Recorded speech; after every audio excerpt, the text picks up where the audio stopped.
할렐루야. 지난 시간에는 은혜와 평강 이런 제목으로 말씀을 드렸습니다.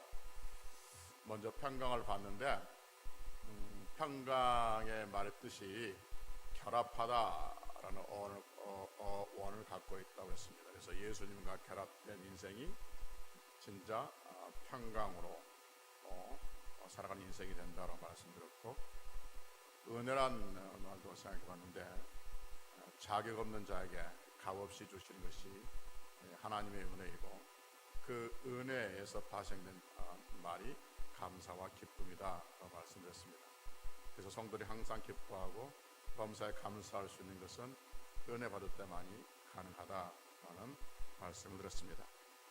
오늘은 믿음 안에서 깨져야 할 고정관념 이런 제목으로 말씀드립니다. 사람은 누구나 고정관념이라는 게 있죠. 고정관념은 어떤 특정한 집단이나 특정한 사람 또는 사물에 대해서 고착화된 생각, 고정된 생각, 고착화된 생각을 하는 고정관념, 혹은 편견 이렇게 말하기도 하죠. 몇 주 전에 어떤 목사님과 대화 중에 그분이 이런 말을 하더라고요. 요즘에 자기가 회개하는 것 중에 하나가 있는데 자신의 그 고정관념, 그 편견 때문에 회개하고 있다고 이야기하더라고요. 무슨 말인가 하고 그랬더니 올 여름 진짜 더웠지 않습니까? 지금도 덥지만 참 많이 더웠어요. 더우니까 그 목사님이 기력이 떨어지고 힘이 없더란 겁니다. 그러니까 굉장히 그분이 열심히 있는 분인데 하도 더우니까 뭐 의욕도 떨어지고 뭐든 귀찮고 그렇더란 거죠. 그러면서 떠오른 게 동남아 사람들이 떠오르더란 거죠. 그분이 가끔 동남아에 가면 그 나라 사람들 보고 저 사람들은 좀 빠릿빠릿하지 못할까? 자기 눈에 되게 게으르게 보이고 의욕이 없는 것처럼 보였다는 것이죠. 그래서 속으로 그러니까 후진국이지 이렇게 나오는 했단 거죠. 근데 요즘에 자기를 보니까 꼭 그 동남아 사람처럼 그렇게 무기력하게 있더란 거죠. 그래서 그 사람들이 그래서 그렇구나 하면서 자기가 가지고 있는 고정관념, 그 편견으로 그 사람을 대했던 것, 자기가 겪어보지 아니하고 남을 함부로 판단했던 것에 대해서 자기가 회개한다라는 말을 듣고 웃었던 기억이 있습니다. 사람들은 누구나 다 크고 작은 고정관념들이 있죠. 그 고정관념은 웬만해서 깨지지 않습니다. 정말입니다. 웬만해서는 깨지지 않습니다. 예를 들면 어느 나라 사람들은 어떻더라, 어느 지방 사람들은 어떻더라, 어떤 사람은 어떻다 하는 그 고정관념들은 웬만해서 깨지지 않죠. 현대인들에게 있어서 이 고정관념은 갈수록 더 고착화되고 더 단단해지고 있는 경향들이 있다는 생각이 듭니다. 옛날의 사람들은 많은 정보를 얻지 못했잖아요. 그러니까 옛날의 사람들은 기껏 들었던 게 동네 주변에 아는 사람들, 그런 사람을 통해서 들은 소식들이 전부이고 그것을 가지고 자기의 생각들을 정리하고 그것을 가지고 이제 자기 생각대로 살아갑니다.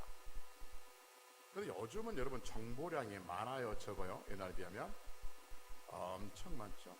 그러니까 많은 정보를 듣고 보니까 우리 생각도 훨씬 유연해지고 훨씬 그 고정관념이 없이 편견이 깨질 것 같은데 그렇지 않습니다. 훨씬 더 단단해지고 있습니다. 왜냐하면 사람들은 자기가 보고 싶은 것만 보고 듣고 싶은 것만 듣기 때문에 그렇습니다. 알고리즘이라고 들어보셨죠? 유튜브를 보면 어떤 영상 몇 개를 보면요, 알고리즘에 의해서 그 사람이 좋아하는 것들이 계속 뜹니다. 탁구 몇 게임 보면요, 계속 탁구가 치는 것이 떠오릅니다. 유튜브로 설교를 들으면 2, 3일 지나면 설교들이 뜹니다. 그리고 그 사람이 좋아하는 성향의 설교들이 뜹니다. 그러니까 교회를 비판하는 설교를 들으면 그쪽의 설교들이 계속 뜹니다. 그리고 강의 설교를 몇 편 들으면 강의 설교하는 사람들의 설교가 계속 뜹니다. 치유에 대한 설교를 몇 편 들으면 치유에 대한 설교가 계속 뜹니다. 그리고 나중에 어떻게 하냐면 손대면 넘어지기까지 뜹니다. 한번 해보십시오. 치유에 대한 소리를 듣고 한 서너 번 쳐보십시오. 서너 번 2, 3일만 들어보십시오. 그럼 정말 휙휙 나옵니다. 손대면 팍팍 쓰러지기까지 나오게 되어 있습니다. 정치도 마찬가지예요. 보수 쪽에 패널들이 나와서 이야기한 걸 들으면 계속해서 보수 성향의 사람들의 패널들이 뜹니다. 그러니까 진보주의 사람들이 나와서 이야기한 것을 몇 개 들으면 계속해서 그쪽이만 뜹니다. 그러니까 사람들의 생각이 점점 더 고착화되죠. 점점 더 생각이 그러니까 단단해져요. 그래서 웬만해서는 안 깨집니다. 옛날 같으면 누가 뭐라고 하면 내가 정보량이 부족했는가 보다 라고 생각해서 편견과 고정관념을 바꾸는데, 요즘은 자기가 너무 많이 들어요. 나는 많이 듣고 있다는 거예요. 그래서 내 생각이 옳다는 거예요. 근데 그 듣고 있는 것이 한쪽으로 편협된 것, 보고 싶고 듣고 싶은 것만 듣고 있는 거예요. 그러니까 많이 듣고 있는 것처럼 보이지만 실제로는 하나밖에 안 듣고 있는 거예요. 여러분, 가장 무서운 사람이 어떤 사람이라고요? 책을 한 권만 읽은 사람. 거기에다 더 무서운 사람은 책을 한 권 읽고 신념이 뚜렷한 사람. 안 변합니다. 여러분, TV 토론하면 어떤 사람이 죽 썼다고 그러잖아요. 그래서 저 사람이 졌다고 그러잖아요.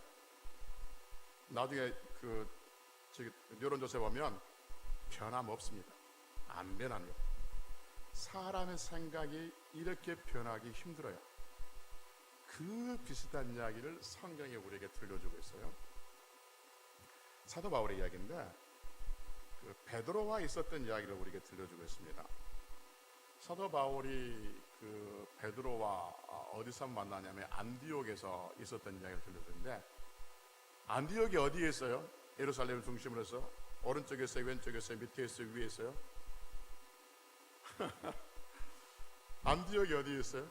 안디옥. 다메섹은? 안디옥은 그 위에 시리아 쪽에. 그러니까 안디옥에서 초대 교회의 중요한 역할을 했던 교회의 두 교회가 있는데, 예루살렘 교회하고 안디옥 교회였죠. 안디옥 교회가 왜 중요하고 유명하냐면 바나바가 안디옥에서 목회를 했고, 그 다음에 사도 바울이 또 바나바와 함께 목회했던 곳이 안디옥 교회이고, 이 안디옥 교회에서 최초로 선교사를 파송했습니다.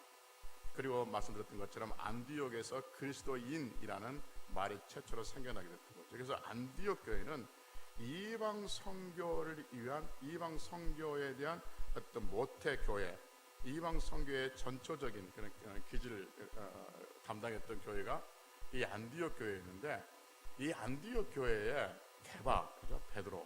베드로가 방문했어요.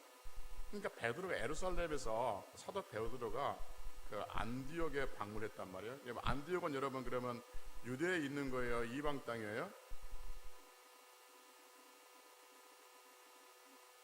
이걸 알아야만 설교가 되는데, 그러니까 안디옥이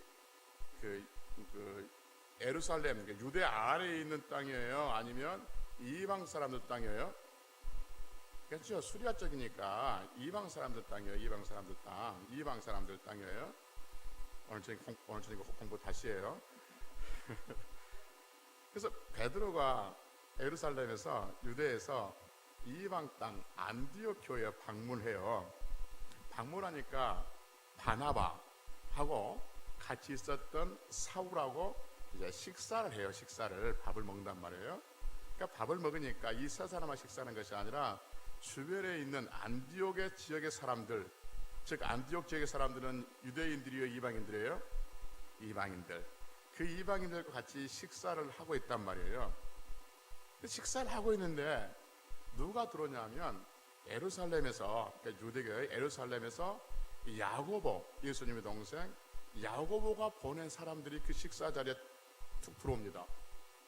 그러니까 식사를 하다가 베드로가 유대인들, 자기는 지금 이방인들과 식사하고 있거든요. 이방인들과 식사를 하고 있는데 유대인들이 들어오는 것을 보고 두려워서 수저를 놓고 나가버립니다. 그러니까 나가버리니까 그 다른 같이 있었던 유대인들도 슬며시 나가버린 것이죠. 여러분, 왜 베드로는 이방인들과 식사를 하다가 유대인들이 들어오니까 그 유대인들이 두려워서 나갔을까요?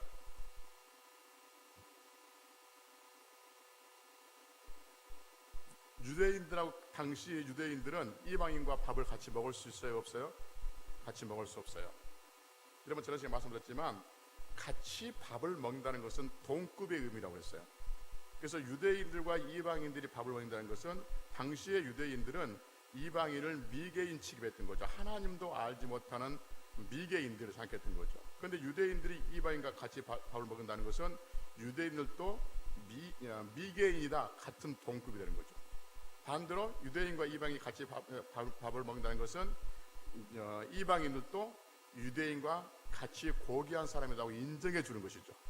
그러니까 유대인들은 이방인과 밥을 같이 먹을 수가 없어요. 같이 밥을 먹이면 사회적인 불이익을 당하고 심지어는 추방까지 당하는 굉장히 큰 형벌이 되는 거죠. 그래서 베드로가 무서워서 밥을 먹다가 유대인들이 보니까 수저를 놔고 가버리죠. 그러니까 이걸 보고 있다가 같이 있던 바나바는 여러분 유대인이에요, 이방인이에요? 유대인이에요. 같이 있던 바나바도 수저를 놓고 슬금슬금 가버립니다. 그러니까 사도 바울이 이 모습을 보고 성경에 보면 사람들이 많이 있는 데서 베드로의 면전에, 옛날 성경에는 면전에 했는데 베드로의 그 앞에서 사도 바울이 베드로를 꾸짖습니다. 여러분, 당시의 사회적 분위기를 보면 사도 바울은 이제 예수님을, 부활하신 예수님을 만나서 사도가 돼서 그때 당시에는 사도로 인정해주지 않았죠, 사람들이.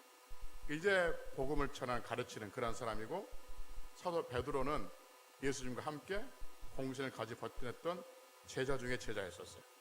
그러니까 새파란, 신앙의 연륜을 따지면 이제 막 새파란 이 바울이 가지고 노장에 이 베드로를 면전에 놓고 책망을 하는 것이죠. 그 책망의 내용이 뭐냐면 왜 이방인들을 죄인 취급하느냐는 거죠. 이방인들은 죄인이 아니라는 것이죠. 유대인인 너도, 사도 바울이 지금 베드로에게 하는 이야기예요. 베드로의 유대인 너도 유대인답게 살지 못하면서 왜 이방인들을 유대인으로 살게 하느냐 라고 말하죠. 그러면서 사람이 의롭게 되는 것은 행위가 아니라, 누구가 밥을 먹고 밥을 안 먹고 그 행위로 의롭게 되는 것이 아니라 믿음으로 의롭게 되는 줄을 알지 못하느냐 라고 책망을 하는 것이죠. 여러분, 중요한 질문 한번 해봅시다. 그러면 사도 베드로는 하나님께서, 지금 베드로예요, 하나님께서 예수님을 통해서 예수님을 믿는 모든 사람들, 유대인들과 이방인들 전부 포함해서 모든 사람들을 믿기를, 그러니까 구원하시기를 하나님은 원하셨어요? 아니면 유대인들만 구원하시기를 원하셨어요? 그것을 베드로가 알았을까요? 몰랐을까요? 만약에 베드로가 몰랐다면 예수님을 제대로 모르신 분이죠. 만약에 알았다면, 알면서도 식사 자리를 그렇게 피해버렸다면 베드로는 자기가 알고 있는 것과 별개로 행동하고 있는 거죠. 그래서 사도 바울이 뭐라냐면 왜 외식을 하느냐 이렇게 말하죠. 외식은 밖에 나가서 밥 먹는 게 외식이 아니고 네가 믿고 있는 것과 왜 다르게 행동하냐 이거죠. 네가 믿고 있는 것과 네 생각이 부딪혔을 때 왜 믿음대로 행동하지 않고 네 생각, 네 고정관념으로 행동을 하느냐 하는 것이죠. 그리고 궁금해요. 베드로가 정말 몰랐을까? 하나님께서 예수님을 통해서 모든 민족, 그 민족이 유대인이라든지 이방인이라든지 심지어는 사마리아 사람들까지 또 안디옥 사람까지 그 다음에 유럽에 있는 사람들까지 모든 사람들을 구원하시기를 기뻐하셨는 것을 베드로가 알았을까 몰랐을까? 몰랐다면 베드로는 예수님에 대해서 정확히 모르는 사도가 되는 것이고, 알았다면 문제가 심각해지는 것인데, 알았을까 몰랐을까를 유추해 보면 베드로는 이 사실을 정확하게 알고 있습니다. 하나님께서 이방 민족도 예수님을 통해서 구원하시려 원하신다는 것을 정확하게 알고 있어요. 어떻게 알고 있냐면 사도행전 10장에 보면 고넬료의 이야기가 나옵니다. 그렇죠? 어느 날 베드로가 욥바라는 지역에 있는데 그 기도하는 가운데 베드로가 환상을 봐요. 근데 그 환상이 어떤 환상이냐면 하늘에서 큰 보자기가 내 기퉁에 매달려서 내려와요. 그래서 보자기를 이렇게 안에 들여다보니까 거기에 뭐가 담겨져 있냐면 4발 달린 짐승과 기는 것과 곤충들이 가득 들어있는 거예요. 이게 말하면 부정한 짐승들이에요. 가까이에서는 안 될 짐승들. 그걸 보고 있는데 음성이 들려요. 베드로야, 그걸 잡아먹어라, 이렇게 말하죠. 그러니까 베드로가 기겁을 했단 말은 성경에 없지만 기겁을 합니다. 상상하면. 그래서 베드로가 뭐라 그러죠? 네, 순종하겠습니다. 그럽니까? 안 먹어요. 안 먹으면서 뭐라 그러죠? 나는 깨끗하지 않고 속된 것을 지금까지 먹어본 일이 없습니다. 이렇게 말이죠. 그러니까 음성이 들려서 뭐라 하죠? 하나님께서 깨끗하게 하신 것을 네가 속되다, 더럽다고 말하지 말라. 그렇게 또 한 번 잡아먹으라고 그래요. 베드로가 못하겠다고 그러죠. 한 번 또 이야기해요. 잡아먹으라고 3번 이야기해요. 베드로가 3번을 거부합니다. 그러니까 그 보자기는 올라가죠. 그리고 베드로가 이게 뭐지? 하고 있는 누가 문을 두드리죠. 문을 두드린 사람이 누구냐면 고넬료가 보낸 사람이죠. 고넬료가 누구냐면 로마 군인입니다. 로마 군인이라면 유대인이에요? 이방인이에요? 이방인입니다. 그래서 하나님께서 그 음성이 들리기를 지금 너를 데리고 오는 그 사람들을 따라가라. 고넬료 집으로 가라, 그 말인 거죠. 이 말이 무슨 말이냐면 유대인이 이방인의 집에 들어가는 일이에요. 굉장히 어려운 일이에요. 그런데 앞에 3번이나 부인해놓고 또 자기가 민망해서 베드로가 그 고넬료가 보낸 집에 따라 들어가죠. 그래서 고넬료의 집에 들어갑니다. 여러분, 고넬료의 집에 들어갔던 건 그래? 라고 하지만 당시 베드로는 굉장한 용기예요. 왜냐하면 유대인이 이방인의 집에 들어가는 일이기 때문에 그렇습니다. 그래서 거기에서 들어가 보니까 고넬료가 자기의 친척들, 식구들 다 모아놓고 베드로를 기다리고 있는 것이죠. 하나님께서 이미 사인 주셨기 때문에. 그래서 베드로가 거기에서 복음을 전해요. 예수 그리스도를 전합니다. 예수님께서는 우주 만물을 만드신 하나님의 아들로서 이 땅에 오셨고, 이 땅에 왔음에도 불구하고 사람들이 그를 영접하지 않았어. 그래서 사람들이 그를 죽였고 3일 만에 다시 부활하셨어. 그를 믿는 자에게 구원이 있다라고 복음을 전합니다. 그랬더니 어떤 일이 벌어지죠?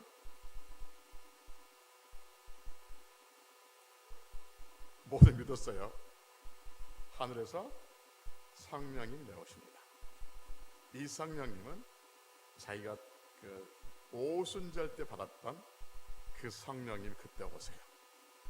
그때 베드로가 고백하죠. 하나님은 이방인들에게도 구원하실 기뻐하신다라고 고백을 합니다. 이 고백이 나중에 예루살렘 교회에 가서 이방인과 문제가 있을 때 베드로가 이 부분을 가지고 설명해주고 편을 들어줘. 이방 사람들 편을 들어줘. 그러니까 유대인들은 그때까지도 이방인들 구별했는데 내가 이런 경험이 있다. 그래서 하나님은 이방인들도 구원해 주실 기뻐하신다라고 편을 들어줘서 그 문제가 해결되죠.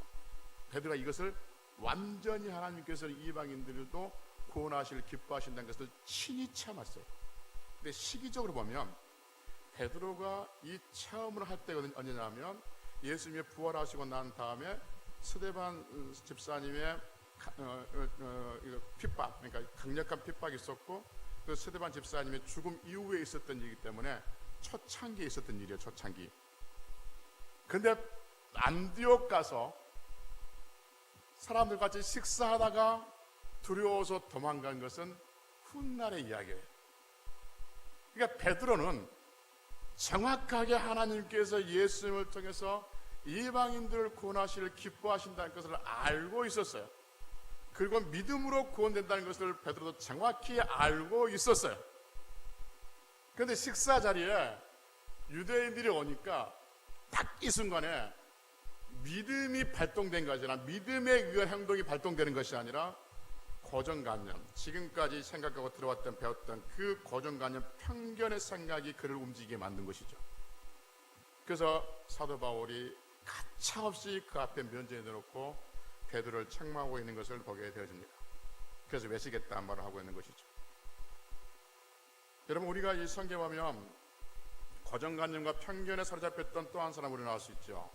누구죠? 수요일마다 지금 강의하고 있는 요나가 그렇죠. 요나가 자기의 생각의 편견에 고정관념에 사로잡혀서 고차가 되어서 하나님 말씀대로 순종하지 않고 니느웨로 도망가다가 고기 뱃속에서 3일 3야를 지냈던 사람 요나 우리는 잘 알고 있습니다. 여러분, 베드로가 그랬고요, 요나가 그랬습니다. 베드로가 작은 사람입니까? 베드로가 하나님의 예수님의 부활 경험했고 오순절에 성령을 경험했던 사람이고, 베드로가 어떤 약한 사람입니까? 하나님께서 예수님을 통해서 구원하시기를 원하시는 것을 얼마나 뼈저리게 느꼈던 사람이 베드로입니다. 요나가 작은 선지자입니까?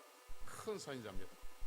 그런데도 불구하고 그들은 편견, 고정관념에 사로잡혀서 어떤 일이 딱 부딪혔을 때 믿음에 의한 발동이 아니라 생각에 의한 행동으로 옮겨지는 것을 보게 되어지죠.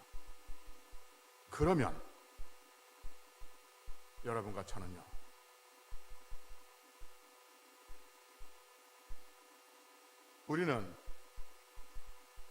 우리가 어떤 일을 당했을 때, 어떤 일을 행할 때 우리를 움직이는 것이 믿음인가? 아니면 우리의 생각이고 우리의 고정관념인가? 우리가 어떤 말을 할 때 우리의 생각인가? 우리의 믿음인가? 누군가를 평가하고 어느 지역을 말하고 어떤 나라를 말할 때 우리의 믿음인가? 우리의 고정관념인가? 점검해 봐야 되지 않겠습니까?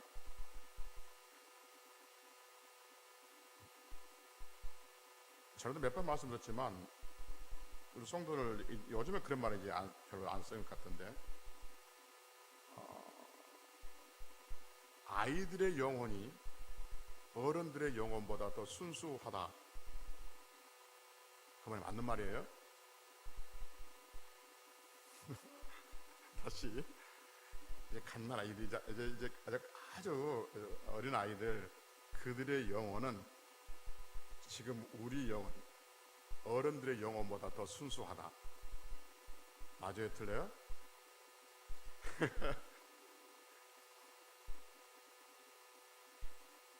모든 영혼들은 다 죄 아래에 있는 영혼이에요. 어린아이 영혼이든지 어른들의 영혼이든지 다 구원의 대상이지, 어린아이 영혼은 더 순수한 게 아니에요. 제발요. 제발. 그래서 어린아이 영혼들이 더 순수할 줄 알고, 우리 옛날에 왜 이것들 가지고 왔냐면, 왜 이런 생각을 가지고 왔냐면, 우리 옛날에 어른들이 했잖아요. 지금은 그 아이가 남자아이인가 여자아이인가 병원 가서만 알 수 있지만 옛날에 알 수 없어요. 그게 되게 궁금해. 그래서 누구한테 물어봐요? 아니, 삼촌이 물어봐? 얘들한테 물어보잖아요. 야, 네 숙모 뱃속에 애가 남자야 여자야? 라고 물어보죠. 왜 그걸 물어볼까요? 어린아이 영혼은 순수해서 알 수 있는 가능성이 있다고 보는 거예요. 그 DNA가 우리 속에 지금 흘러내려와요. 그래서 교회 안에서도 어린아이 영혼은 더 순수하니까 어린아이가 기도하면 들은다고 생각해요. 아니요, 여러분. 어린아이가 기도해서 들은 것이 아니라 예수님 이름으로 기도하면 들으신 줄로 믿습니다. 왜 예수님 이름으로 기도하면 들으신다고 말했는데 자꾸 그 빼놓고 어린아이가 기도하면 더 많이 들은다고 생각하고 있는 거예요. 편견. 지성이면 감천이다. 자주 강조하는데 우리 하나님은 지성이면 감천이십니까? 아니요. 하나님은 사람의 어떤 그 지성에 감복하실 분이 아니야. 사람이 정성을 들이면 뭘 얼마나 드리겠습니까? 사람이 몸 단장하고 깨끗하게 씻으면 새벽 이슬로 씻는다고 해서 그 몸 깨끗해집니까? 그러면 하나님께서 받으십니까? 그렇지 않습니다. 하나님이 새벽에 물 떠놓고 정화해서 깨끗한 물 떠놓고 필면 받으십니까? 그런데 우리는 그러한 그 DNA가 부모 선조에 했던 그 신앙, 그 어떤 그 무당의 그 습관들이 그대로 배어 있어요. 그래서 지성이면 감천이라고 생각하는 거예요. 하나님은 지성이면 감천이 아니라 하나님 말씀에 순종하는 자에게 하나님은 은혜를 베푸시고 복을 주시는 줄로 믿습니다. 그래서 늘 말씀드렸지만 세상 사람들은 자신의 신을 사람들이 섬기는 법을 정해놓고 이렇게 섬기자라고 합니다. 그런데 하나님은 사람들로 하여금 하나님을 섬기는 법을 만들려고 그런 것이 아니라 하나님께서 하나님을 섬기는 법을 우리에게 주셨습니다. 그리고 그 법대로 행할 때 하나님께서 우리에게 복을 더하여 주신 줄로 믿습니다. 그래서 자주 말씀드렸지만 여러분, 요즘에 참 자주 말씀드리지만 성경에 분명히 우리 하나님 앞에 기도할 때 우리 안에 거리낌이 있다든지 하나님과 사람 앞에 어떤 그 불편한 것이 있으면 그것을 먼저 회개하고 하나님께 예물을 드리라 라고 말하죠. 그런데 우리는 기도하다가 보면 하나님과 사람 앞에 불편한 것들이 생각나요. 근데 그걸 모른 채 하죠. 그리고 내가 원하는 것만 하나님 앞에 간구하는 것이죠. 7번, 70번씩 7번이나 용서하라는 그 말씀을 모른 채 하고 하나님이 내게 주신 축복된 말씀만 붙들고 열심히 기도하고 있는 거죠. 여러분, 언니가 말씀드렸습니다. 여기에 이 글이 있어요. 그런데 이쯤에 구멍이 났다 합시다. 그러면 이 그릇의 크기는 이게 전체예요? 아니면 구멍 난 데까지만이에요? 구멍 난 데까지만이에요. 고기는 전체 같죠. 그다음 물을 많이 부으면 어떻게 할까요? 물이 아니요. 물 계속 부으면 여기다 제가 주전자로 물 부은다 합시다. 그럼 이 물이 넘칠까요? 안 넘칠까요? 어? 아니, 구멍이 별로 안 커. 깨진 게 아니야. 구멍이 이만해. 구멍이 이만해. 벌드 마트 돼. 여기다 물을 부으면 넘쳐요. 넘친다니까. 넘쳐요. 아니, 내 말 들어봐. 여기다 내가 주전자 가지고 물을 여기다 구멍이 조그맣게 나 있어요. 조금 나 있는데 여기다 내가 물을 한 바지 갖다 버리면 이게 넘쳐요, 안 넘쳐요? 넘쳐요. 그러면 굉장히 많은 것처럼 보이잖아요. 시간이 지나면 결국 남는 게 여기까지야. 우리 믿음을 보면 그래. 굉장히 많은 것 같아. 넘쳐 있는 것 같아. 그런데 어느 순간에 보면 이것만 남아있어. 그 사람은 이게 표준 말로 빵꾸가 나 있어요. 그러니까 여러분,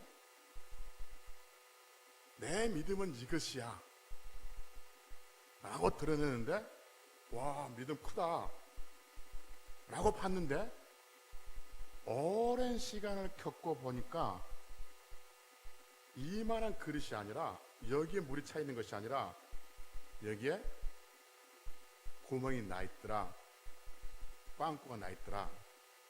그래서 이 사람의 믿음은 여기까지뿐이 아니더라. 그래서 여러분, 어떤 사람은 큰 믿음의 그릇처럼 보이는데 실제 보면 그렇지 않다는 거죠. 그래서 우리는 내 믿음은 어디까지인가, 내 믿음의 크기의 모양은 이것인데 실제 내 믿음은 어디까지인가를 점검하려면 나는 빵꾸난 부분이 없는지 펑크난 부분이 없는가를 점검해야 되는 거죠. 나를 박해하는 자를 핍박하지 말고 축복하라는 말씀, 그 말씀에 나는 빵꾸 나 있지 않는가? 범사에 감사하라는 말씀에 나는 펑크가 나 있지 않는가? 형제를 미워하지 말라는 말씀에 나는 빵꾸가 나 있지 않는가? 남을 나보다 낮게 여기라는 말씀을 빵꾸가 나 있지 않는가? 서로 마음을 같이 하라는 말씀에 거기에 구멍이 나 있지 않은가? 성내기를 더디하라는 말씀에 구멍이 나 있지 않은가? 선한 말 하라는 말씀에 구멍이 나 있지 않은가? 겸손하라는 말씀에 구멍이 나 있지 않은가? 어느 말씀에 구멍이 나 있지 않은 건가? 구멍 나 있는 줄 뻔히 알면서도 하나님 축복해 주세요, 축복해 주면 결국 이것만 남습니다. 그러니 여러분, 고정관념 이야기하다 지금 이야기하는데 내 생각은 다 고착화시켜 놓고 하나님께서 내게 뭘 부어주세요? 부어주십니다. 부어주시는데 돌아서서 1, 2년 지나면 여전히 내 모습이 그 모습이라면 나는 하나님 말씀에 살아가고 있는지, 내 생각대로 살아가고 있는지, 하나님 말씀에 펑크가 난 부분이 없는지를 점검하시라, 그 말입니다. 그래서 내게 믿음을 더하여 주셔서 굉장히 중요한 기도이고, 그렇게 기도해야 되지만 믿음을 더하여 주소서라고 기도하면서 혹시 내게 믿음이 더해질 때 그 믿음이 흘러 빠져나갈 수 있는 구멍난 부분, 내가 말씀에 순종한 부분이 없진 않은지, 내가 어떤 물질이라든지 어떤 다른 것이라든지 무엇이든지 흘러나가고 나도 모르게 빠져나간 부분이 없지 않은가를 점검해야 하는 거죠. 그래서 우리의 믿음을 점검해야 됩니다. 그래서 나는 이거 주십시오, 저거 주십시오, 이거 주십시오. 당연히 그래야죠. 우리 하나님 믿는 게 그것 때문에 믿는 거 아닙니까? 하나님 믿는 것은 하나님께서 무엇이든지 구하면 주신다 하셨으니까 그렇게 기도하는 것이죠. 그럼에도 불구하고 그것을 주었을 경우에 그것을 담을 수 있는 그릇이 온전한지 아니면 구멍이 나 있지 않은지, 어느 말씀에 빵꾸가 나 있는지, 어느 말씀에 지금 내가 거기에 흠이 생겼는지, 물이 새고 있는지, 믿음이 새고 있는지를 점검해야 되는 것이죠. 그러기에 우리는 늘 하나님 말씀을 붙들고 하나님께 주신 말씀, 이 말씀 내가 받아버리고 이 말씀 내가 받고 이 말씀은 모른 체하고 이 말씀 내가 거부하고 그럴 것이 아니라 우리의 모든 생각들, 우리의 모든 고정관념들을 버리고 하나님께 주신 말씀을 그대로 받아들이고 그 말씀에 아멘하고 순종하고, 도저히 이 말씀을 내가 순종하지 못할 것 같아. 지금 자주 말씀드리지만 온수를 사랑해. 내가 홍집사 한 번 더 할게요. 내가 홍집사님을 너무너무 미워하는데 기도할 때마다 홍집사님이 생각나게 자꾸 온수를 생각하는 말이 생각나. 하나님 진짜 하기 싫어요. 울면서라도 하나님 앞에 기도해 보십시오. 나 진짜 저 인간 내가 사랑하기 싫어요. 근데 진짜 하나님 해야 됩니까? 울면서 하기 싫다고 떼쓰면서 그 문제를 가지고 한번 싸움해 보십시오. 하나님께서 길을 열어주십니다. 근데 그 말씀이 생각났는데 그 말씀을 모른 채 해버려요. 내가 모른 채, 생각 안 난 채 하면 거기에 펑크가 난 거예요. 그래서 나는 이 부분을 떼우려고 노력한 거야. 수없이 떼우려고 노력해임에도 불구하고 터져. 또 때우르고 또 때우르고 또 때우르고 하면 하나님께서 긍휼적이셔서 그 부모를 때울 수 있는 방법들을 열어주세요. 내 마음을 열어주시든지 저희의 마음을 열어주시든지 하나님께서 하세요. 하나님께서 하십니다. 그러니 우리가 어떤 말씀을 들을 때 너무 힘들어요, 도저히 나 감당할 수 없어요 라고 못 들은 채 포기해버리고 그냥 없는 것처럼 여겨버리고 다른 것 주세요 라고 하지 말고 그 부분을 가지고 정말 하나님 나 이거 힘들어요, 어려워요, 하기 싫어요, 가기 싫어요 하면서 그 부분을 가지고 몸부림치면 하나님께서 그 부분을 떼어주시고 그리고 우리가 요구하는 것까지, 생각하는 것까지, 기도하는 것까지 더 넉넉하게 채워주실 줄로 믿습니다. 살아계신 하나님, 역사하신 하나님, 우리 아버지, 그 아버지가 우리와 함께 하십니다. 기도합시다.